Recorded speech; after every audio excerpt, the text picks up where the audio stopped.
It's Thursday, so you know what that means. There's no Vanderbilt. So no crossover Thursday, but we're still previewing Florida versus Vandy here on Locked On Gators. You are Locked On Gators, your daily podcast on the Florida Gators. Part of the Locked On Podcast Network, your team every day.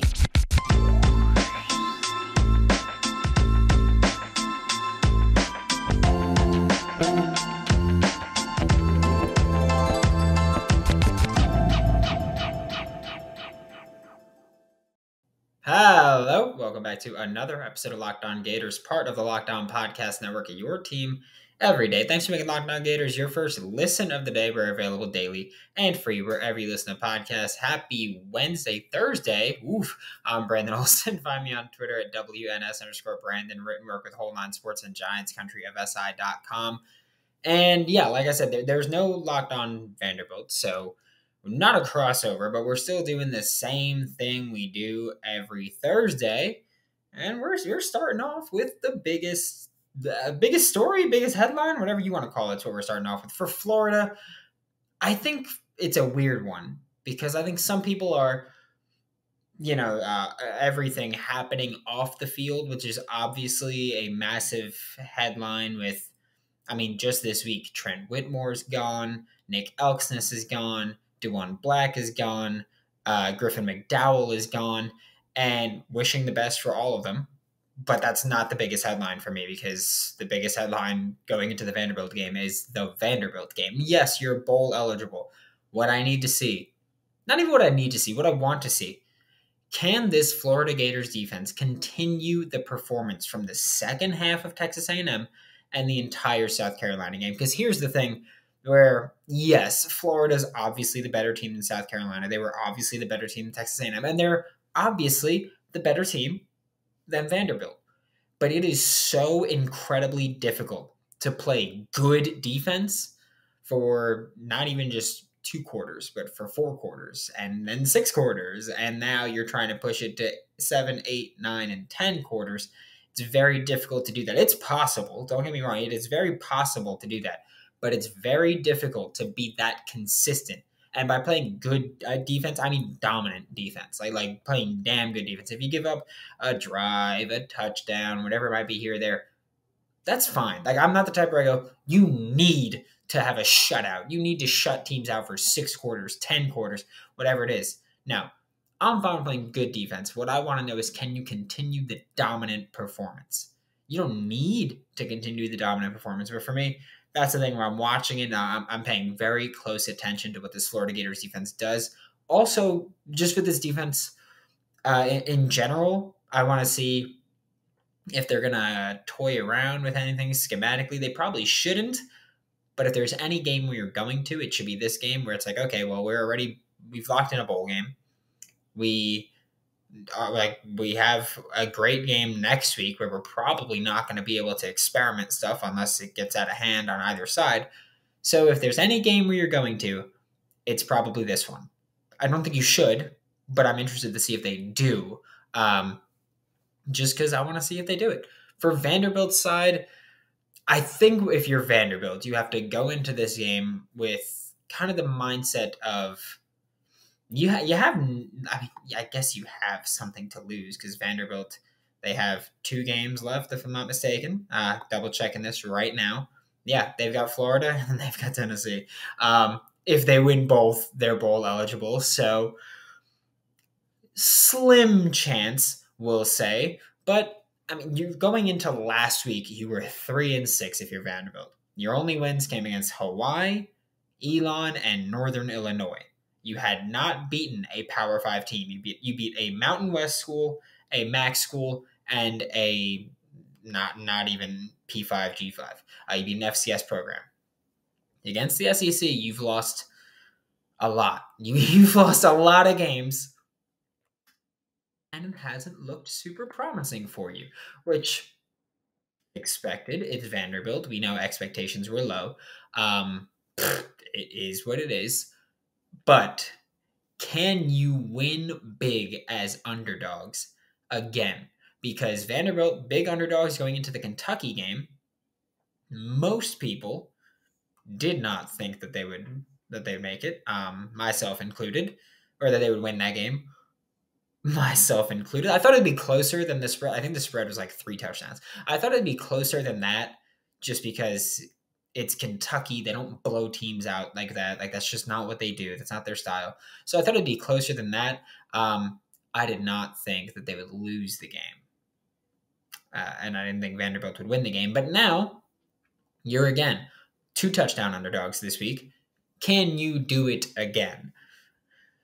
I don't know. I don't think they can. But if you're Vanderbilt, that's got to be the thing. It's like, can you string together two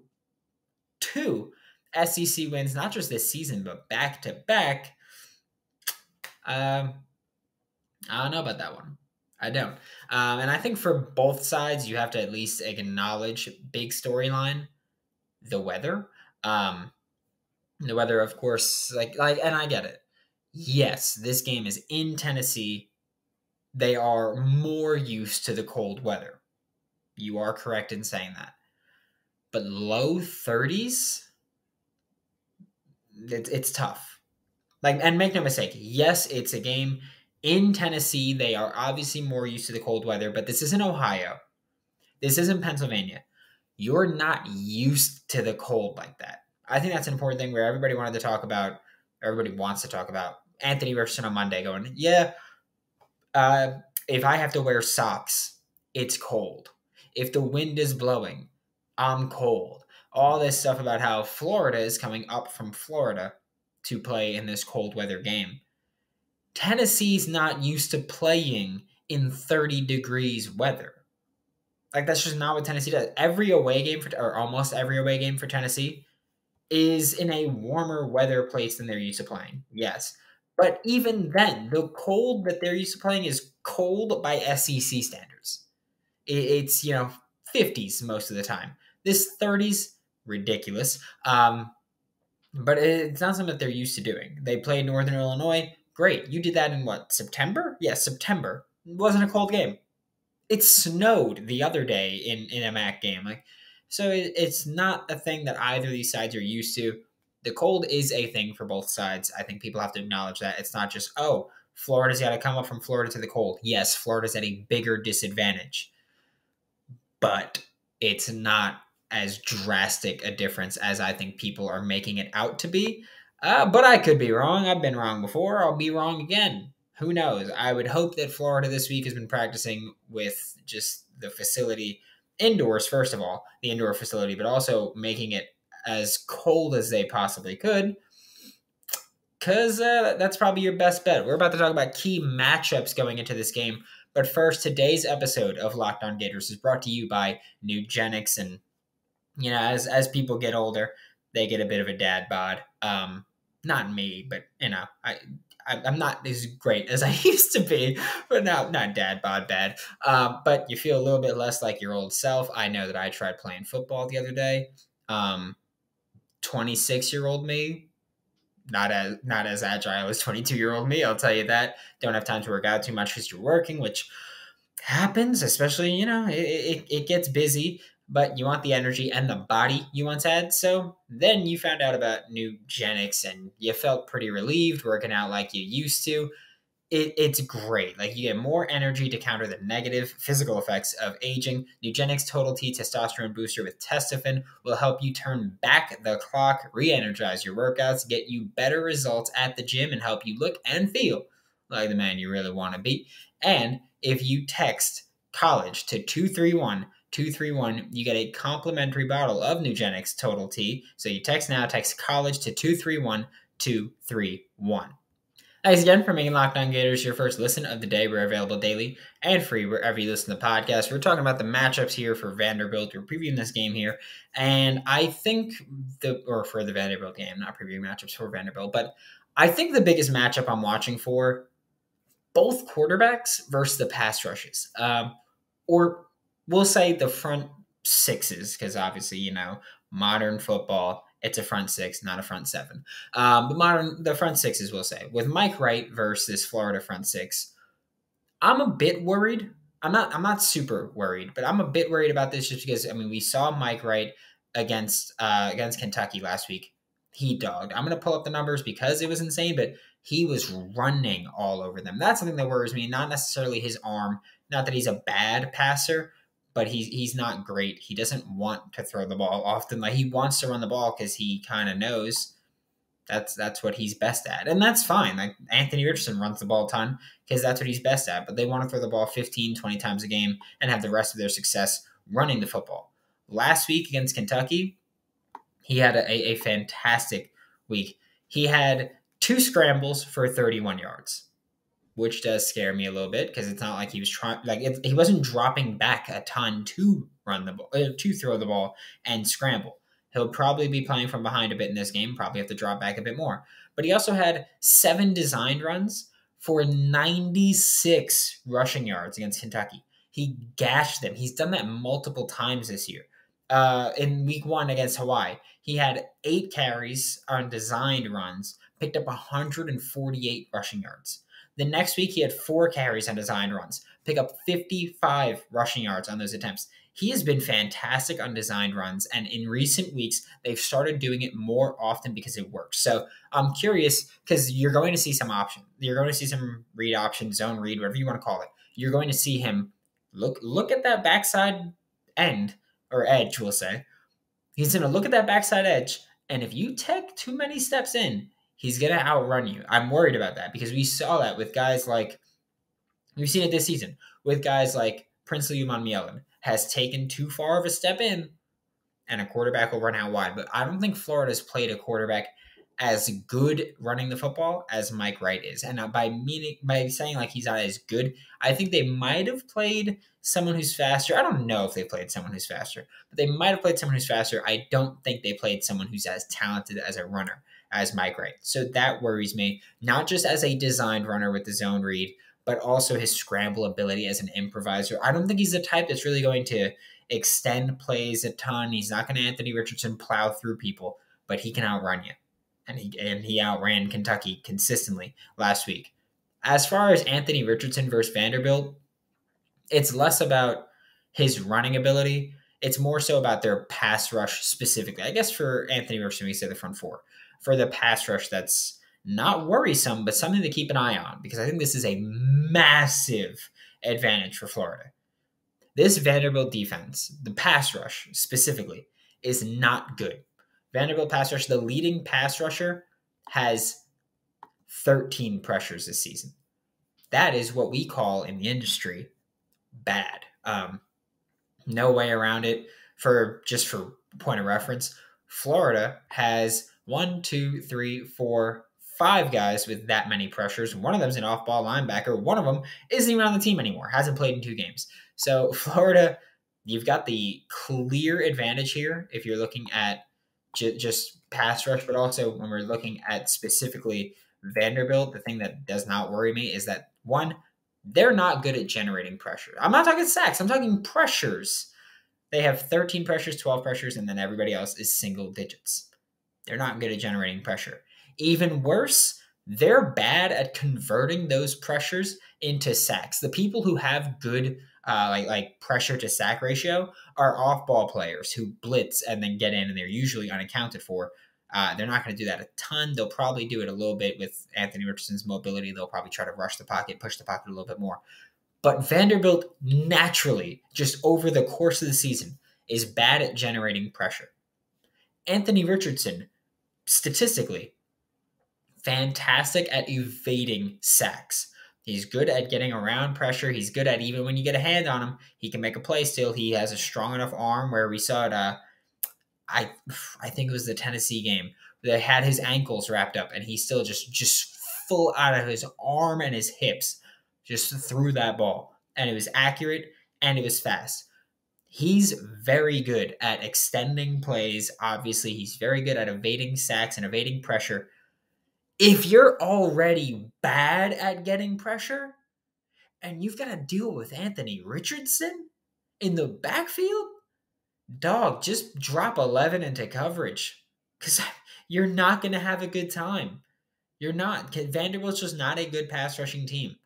Works out very well for Florida, especially when they want to run the ball as much as they want to run it. But when they drop back to pass, Anthony Richardson should have all day. We know Justin Shorter's back. We know Xavier Henderson's out. Marcus Burke, Ricky Pearsall, and Justin Shorter are the 3 starting receivers this week. By the way, congrats, Marcus Burke. Let him run straight. I also want to say the reason that Caleb Douglas is not a starting receiver is because I mentioned this with Hayden Hansen. He's been learning how to play the X receiver. That's what Justin Shorter plays. You don't put 2 X receivers on the field. They run the same routes. So you got to have a different player. There we go. But another thing that I touched on in the last segment, and this is a matchup that I am concerned about as far as throwing the ball. Wide receivers or pass catchers versus the cold. I know I touched on it last segment a bit where I was like, hey, neither of these teams are used to it. Why is that an important factor that I feel like people are not acknowledging enough? It's very difficult, and I'm talking strictly pass catcher. It is very difficult to catch a ball in this cold. Okay? We know that.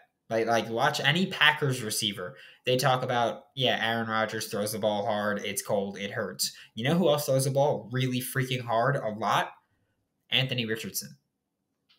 It's another thing where it's like, like he throws the ball very hard. Gators receivers will probably have issues trying to reel in those fast passes. If there's ever been a game where Anthony Richardson needs to throw with touch, this is the game.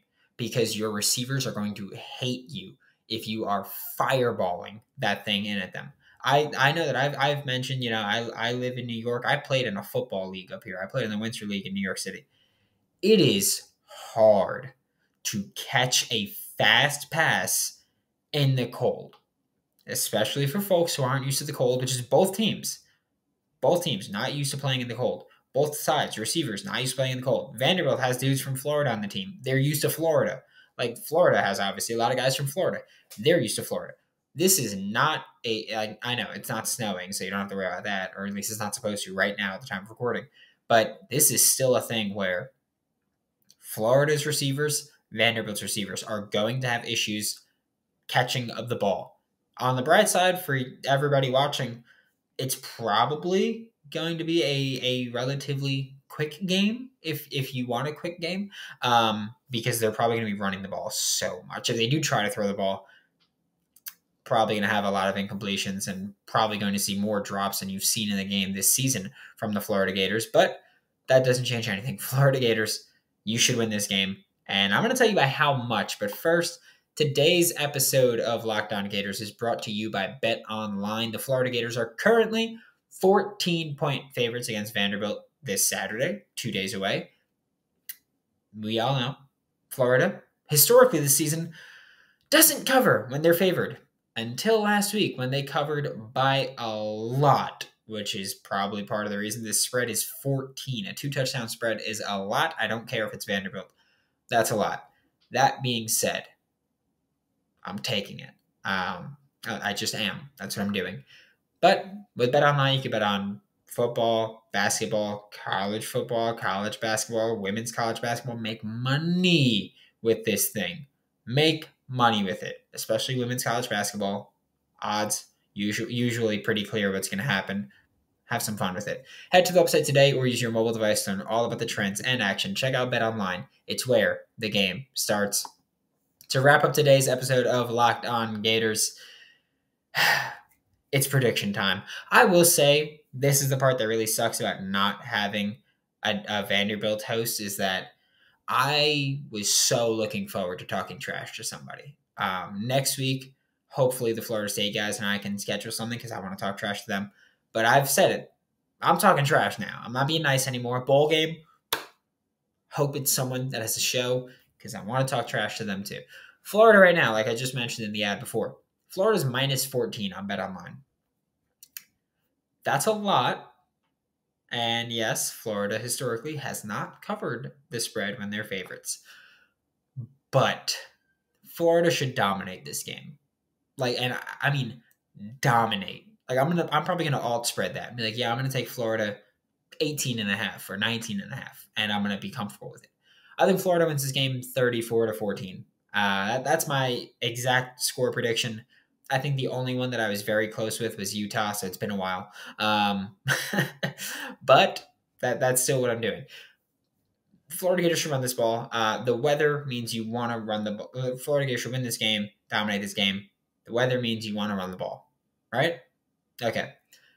Florida ran all over Texas A&M, who is the worst run defense in the SEC in terms of yards per carry. Florida ran all over South Carolina, who is third worst in run defense in the SEC in terms of yards per carry. You know who number 2 is? Well, who the second worst team is in terms of yards per carry against the run? It's Vanderbilt. It's Vanderbilt. It's a cold game, so you want to run the ball. You're a good running team, so you want to run the ball. You're playing against one of the worst run defenses in the conference, so you want to run the ball. Like, this is just so clear to me. I don't care if Anthony Richardson doesn't throw the ball a single time. I genuinely don't. I don't care. If, I was just talking about how receivers, you're probably going to have a hard time catching the ball. It's cold. He throws the ball fast. It's probably going to hurt your hands. Then don't throw the ball. then don't. Like, you don't have to worry about it. You don't have to throw the ball. I know the depth chart finally had 3 tight ends listed on it because it was they had Jonathan Odom, Dante Sanders, and Keon Zipper, because Keon Zipper is questionable. Put them all on the field and just run the ball. I don't care. This is a game where Florida should absolutely dominate. If they just run the ball the huge majority of the time, they're going to annihilate Vanderbilt. Annihilate them. It won't be close, I promise you. So Florida, run the ball, preferably cover the spread. Or I guess Florida win the game, preferably cover the spread, and walk away happy. Because this is a game where you should dominate, you should annihilate, you are the better team. Yet again, 3rd week in a row where you are clearly the better team. Win that game, walk away with a happy win, get ranked in the late 20s. I think they will be ranked in the late 20s if they win this game handedly. Go into Florida State and have a ranked versus ranked game. And then whoop their you-know-whats. Simple as that. That's my blueprint for the remainder of the season. If you beat Florida State, I don't care about a bowl game. I don't care what happens in the bowl game. You beat Florida State, I'm happy. Florida Gators should win this game by 3 touchdowns. They should kick their you-know-whats. I want to say it so bad, but I know some of you guys listen with kids in the car or kids near you, so I won't. But you know what I'm saying. you know what I'm trying to get to. Thanks for making Locked On Gators your first listen of the day. Every day. We're available daily and free wherever you listen to podcasts. We'll be back tomorrow previewing how Florida can beat Vanderbilt. Hint, it's going to include running the football. There's also, I might start the show with this. There's a schematic thing that I want to talk about that Florida does that I really love. I don't know if I'll make it a bonus episode or if I'll do it in the episode tomorrow. I haven't figured that out yet, but I love that Florida's doing it now. It's awesome. But for your second listen, check out Locked On SEC. Get the best coverage on the best conference, including the best university, the University of Florida. For Locked On Gators, I'm Brandon Olson. Don't forget to follow me on Twitter at WNS_Brandon. Find all my written work with Whole 9 Sports and Giants Country of SI.com. And I will see you all tomorrow.